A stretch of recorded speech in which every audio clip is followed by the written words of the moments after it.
Welcome back to Python Pandas course. Hi, my name is Pooja Pokhriyal. In today's lecture, I am going to show you how to analyze the data using a statistical function on data frame.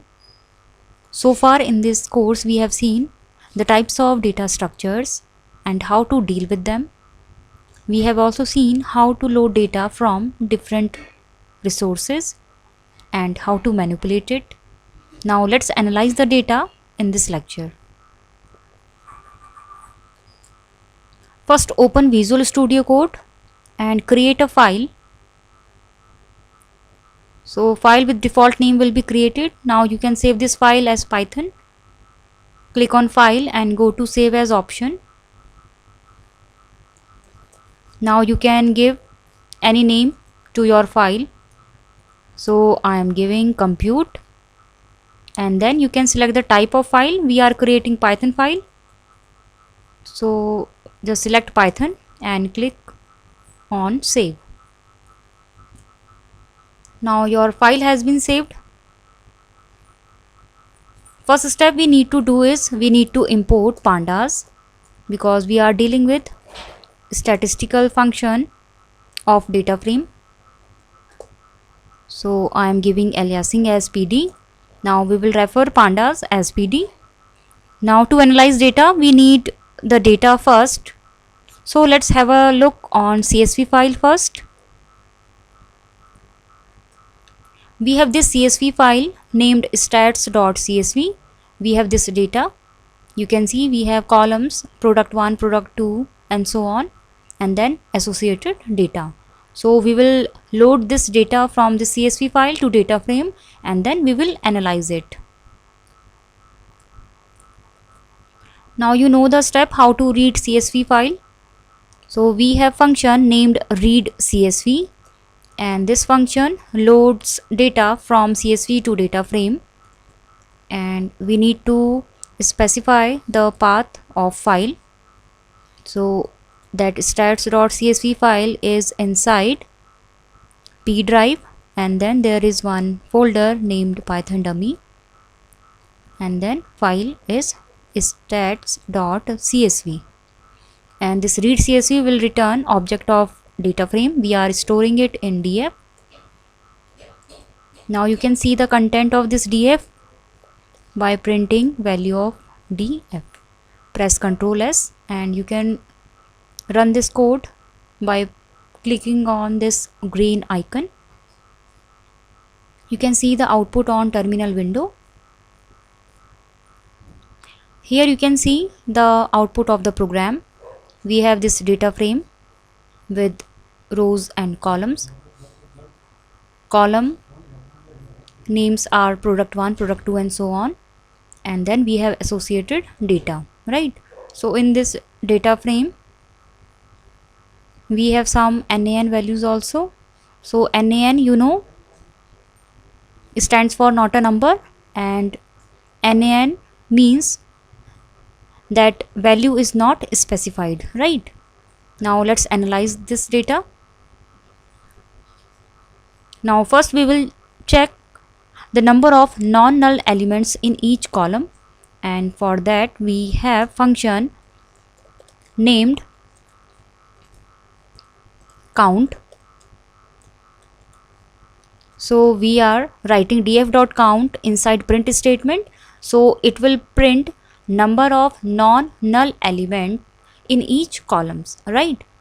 Let's run this code and you can check the output on this terminal window. So here for column 1 we have 10 non-null elements, for second column 10, for third column 9.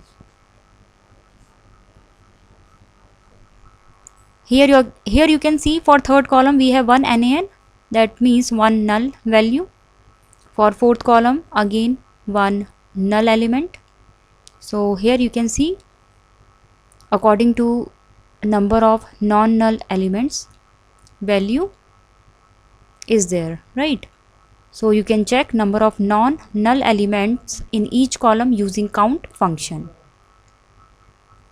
Now if you wish to count number of non-null elements in particular column, So you need to specify the column name inside square bracket. So we need to write name of column. So I am writing product, not product. We will check the non-null elements in, let's say, third column named department 1 hours. So now it will print number of non-null elements in this particular column only, right? Let's run this code.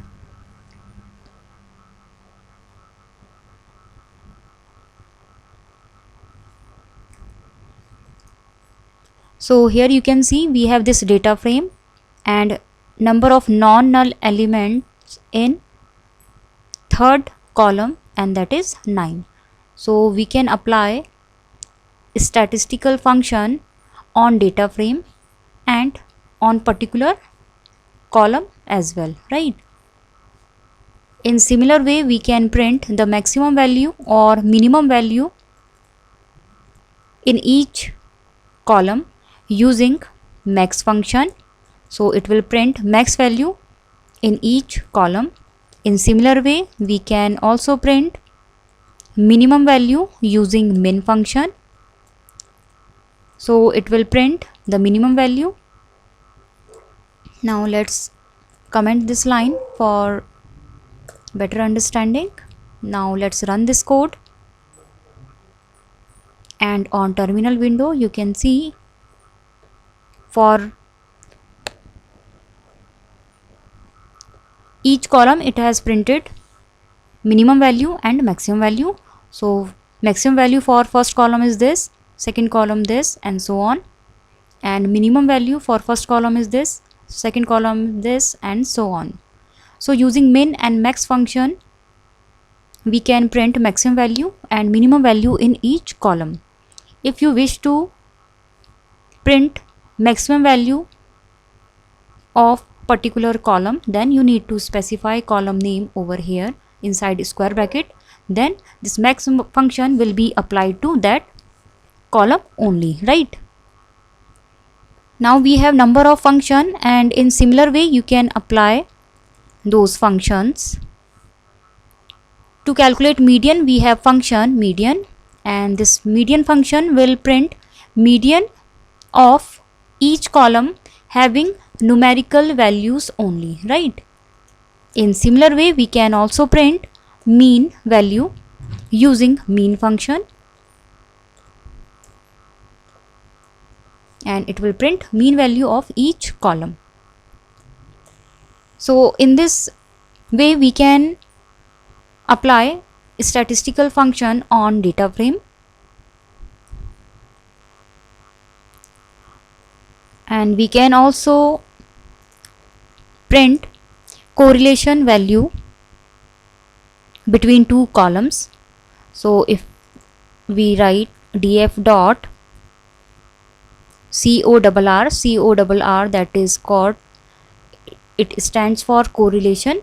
So it will print correlation value between two columns, and you can see the output by clicking on this green icon. And here you can see it has printed max value, min value, median, mean, and then here this thing we need to notice, this correlation function returns this matrix form, because we know correlation, it shows the correlation value between two columns. So it has printed for this column and this column correlation value is this. For first this department 1 hours and department 2 hours correlation value is this, and so on. So value will be in matrix form, right? If you want to print correlation value between two specific columns, then you need to write like this. You need to print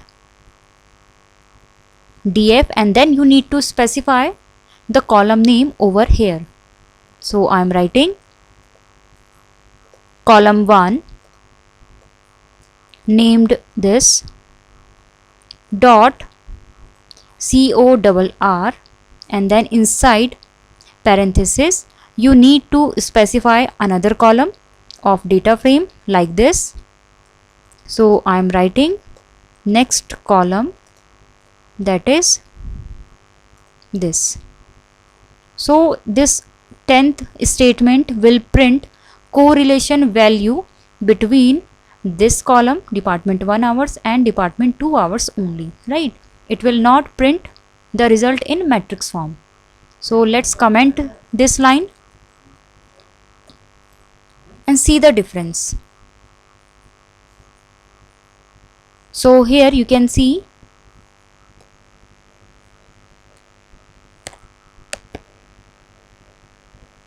the difference, only one value has been printed.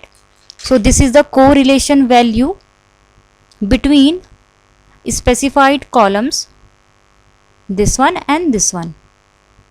So we can apply the statistical functions on data frame and specific columns as well, right?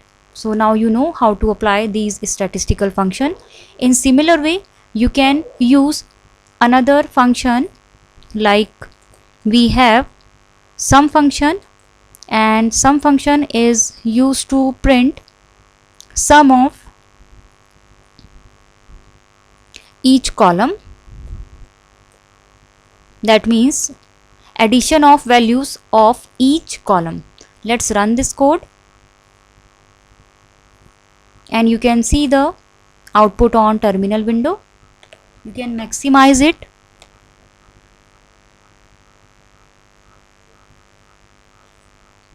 And here you can see for product 1 sum is, so product 1 contains characters, so this is concatenation of those values. For product 2 again we have string. For department 1 hours we have this 530, that is sum of values for this column. For another we have some value is 71, and for next we have some value that is 244. So for string type values result is concatenation, and for numeric values we have addition, right? So you know how to apply these statistical functions. Now in similar way you can apply more functions on data frame and you can get the result. Thank you so much. We will meet in the next lecture.